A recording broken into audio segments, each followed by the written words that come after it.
Olá e bem-vindos a mais um dos 31 dias de Star Wars aqui no Experimento 237. Ontem, dia 4 de maio, May the 4th, foi o lançamento do último episódio da última temporada de Clone Wars.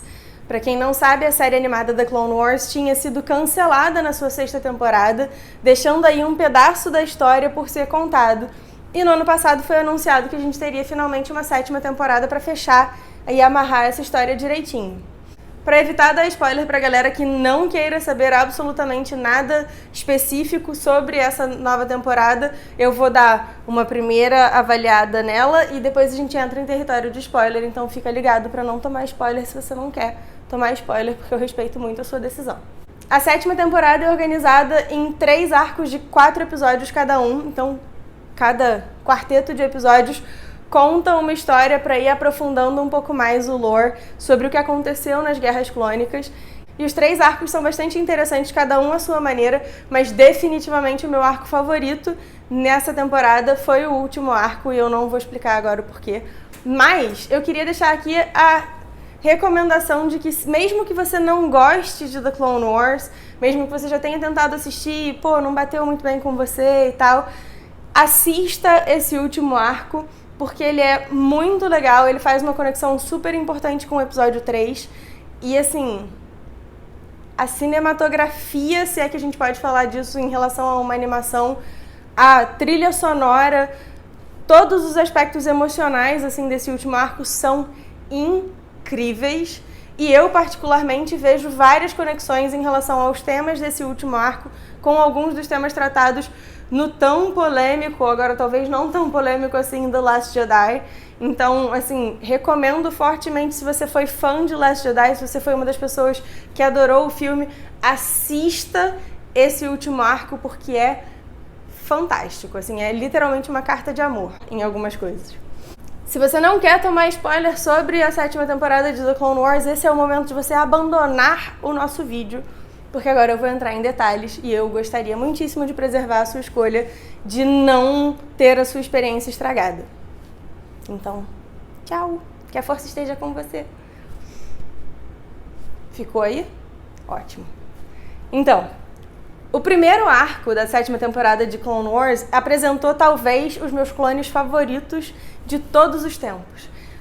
O primeiro episódio se chama The Bad Batch e ele, na verdade, é o nome de um grupo segregado de clones que deram errado, tipo o pai da Rey, né, pelo que disse a novelização, mas que, na verdade, são extremamente eficientes nos seus trabalhos. Então, eles são um grupo de elite e é um grupo que praticamente é kamikaze, assim, eles fazem umas missões bem complicadas e eles são necessários em uma missão específica que envolve o resgate de Echo, um dos clones que a gente achava que tinha perdido em temporadas anteriores, na verdade está vivo e está sendo usado pelos separatistas de maneira absolutamente cruel. Então, assim, é um arco super bacana porque explora um pouco mais dos clones. Eu sempre tive... É engraçado porque The Clone Wars entra um pouco na questão dos clones, mas eu sempre achei que eles são muito iguais, sabe? Não tem muita variação, assim, de personalidade pra mim. Mas o Bad Batch não, eles são bastante diferentes.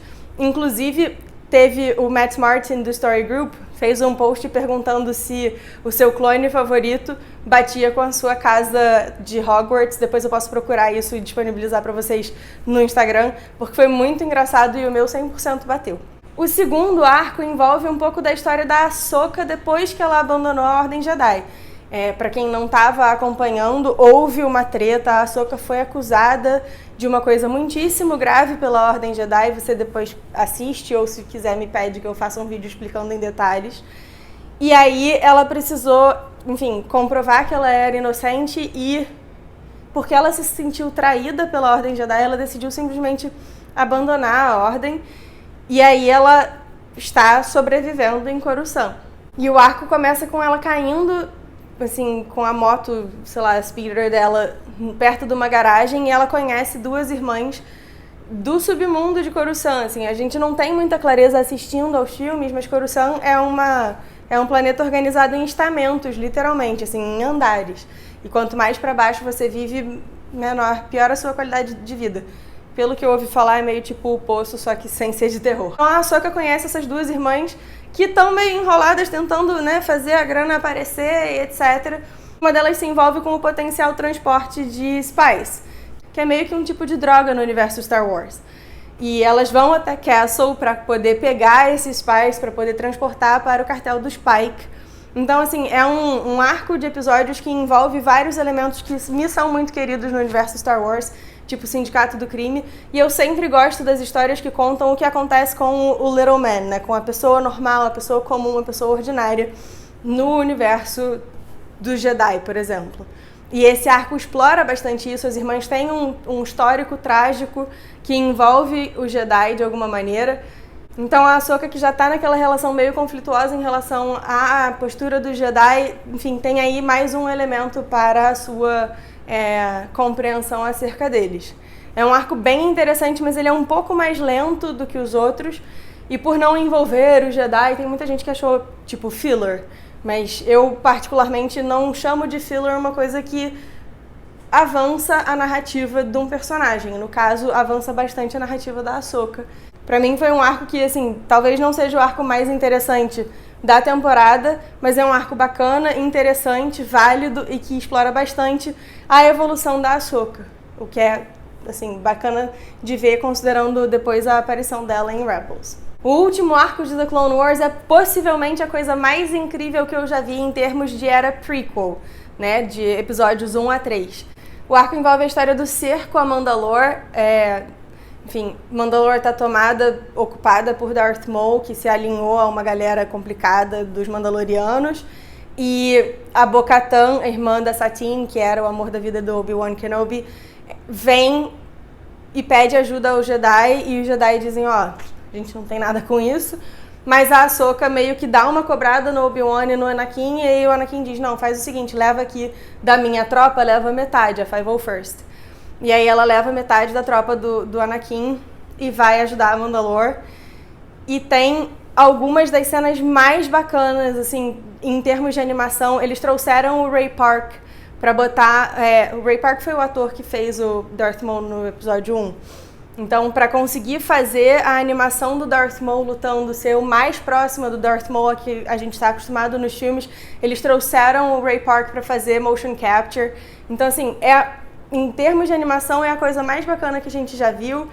E ele tem uns arquinhos, uns momentos, uns beats, assim, que são muito próximos dos temas de The Last Jedi. O Maul chega a fazer uma proposta para a Ahsoka de que eles dois juntos consigam derrubar o Palpatine. O Maul conta para a Ahsoka que o Anakin é o aprendiz fantasma do Imperador, quer dizer, ainda não Imperador, né, o Darth Sidious. E a Ahsoka se recusa a acreditar que o Anakin que ela conhece possa vir a ser essa pessoa. E a gente tem a Ordem 66 vista do ponto de vista da Ahsoka. E isso é uma coisa interessante que tem acontecido nos materiais da Disney mais recentes. Em Jedi Fallen Order, a gente tem o personagem principal, o Cal, passando pelo momento da Ordem 66 com o seu mestre. E agora a gente tem a Ahsoka passando por isso com o Rex, que é um dos clones que é, assim, mais próximo dela e etc. Então esse arco inteiro é um arco de, tipo, destruir o coração, porque a gente sabe o que vai acontecer e a gente fica nervoso mesmo assim. E você precisa ver porque é muito bom. E, assim, eles mudaram tudo pra esse arco. Eles, inclusive, mudaram a abertura, assim. Então, é muito bacana de ver. Por mim, esse arco inteiro podia ter sido um filme animado, live action, uma série, sei lá, qualquer coisa. Porque eu queria viver aquele momento com mais calma. Foi muito, muito, muito bom. E aí, eu queria saber se você viu a 7ª temporada de The Clone Wars, se você, como muitas pessoas, não tem muita paciência para The Clone Wars, mas decidiu tentar assistir alguma coisa dessa 7ª temporada. Quem são os seus personagens favoritos? O que você gostaria de ver numa eventual nova animação pela Disney? Deixa tudo isso aqui nos comentários. Não esquece de deixar o seu joinha, de se inscrever no canal, convidar um amigo e a gente se vê na próxima. Que a força esteja com vocês.